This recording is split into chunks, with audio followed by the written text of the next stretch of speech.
Bismillahirrahmanirrahim.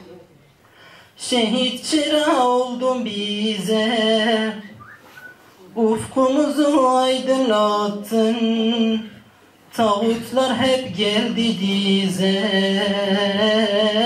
dünyaya adalet kattın. Ümmetin birliğinin garantisi olan, temsilcisi olan, en zor şartlarda ümmet diye çabalayan, canını veren bu çevre işte geçmişte, çok uzak değil, daha dün pek duyulmadı.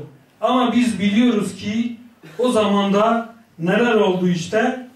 Biz bazı parçalarla ben bunu dile getirmeyi uygun görüyorum. Hem duygularımızı biraz teselli etsin, anılarımızı tazelesin diye. Hepiniz bilirsiniz. Koşun Müslümanlar koşun Diyarbakır'a, kan revan içinde yaralı kuşum. Abdüsselam için söylenen parçaydı bu. İşte Müslümanlar koşmadı o zaman, duymadı. En haklı yarasını dahi belki o Müslüman da anlatamadı. Anlattığını da kardeşlerine duyuramadı. İmkanlar kısıtlı, şartlar çok sınırlıydı. Fakat Müslümanlar bir uzvun parçaları gibidir. Bir yere diken battığı zaman diğeri de rahatsız olur hadisi vardı.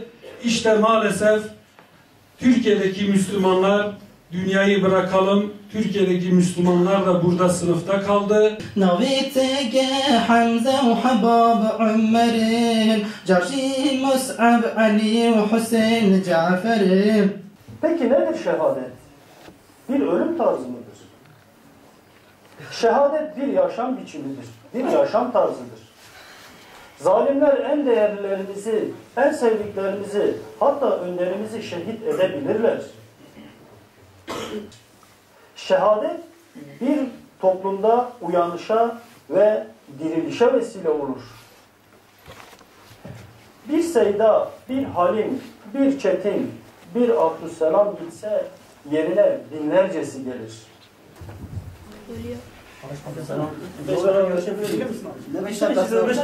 Ortak gözünü kapat.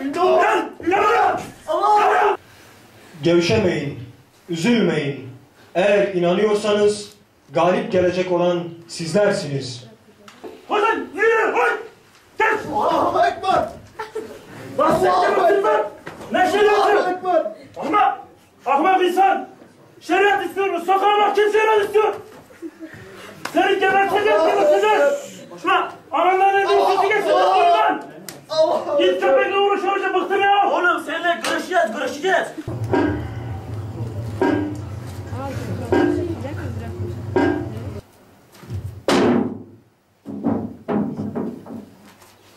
Gezme ceylan bu dağlarda, seni avlarlar.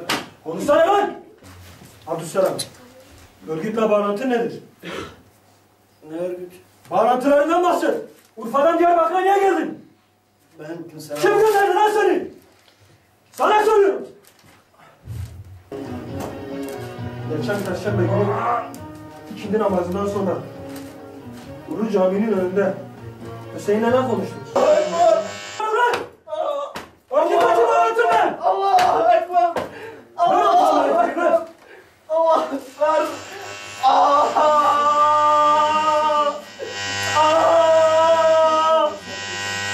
Atölyü bir kaç siberlisin! Ben Salih'in sonlu olacağını! Konuş! Konuş! Ben Salih'in konuşacaksın! Allahu Ekber! Konuş lan! Konuş lan! Öyle mi? Al sana! Allahu Ekber! Allahu Ekber! Allahu Ekber! Otan dur! Ayakta kalacak! Bırak ortalığı bırak! Görmüyor musun lan şerefsizi? Eşhedü en la ilahe illallah ve eşhedü enne Muhammeden abduhu ve resulü. Ortak buyurmuş. Hazreti Hamza gibi korkusuzca meydanlara atılmayı, Hazreti Ali gibi aslan kesilmeyi, Hazreti Hüseyin gibi senin yolunda ölümü zillet ile yaşamaktan eva görmeyi bizlere nasip et.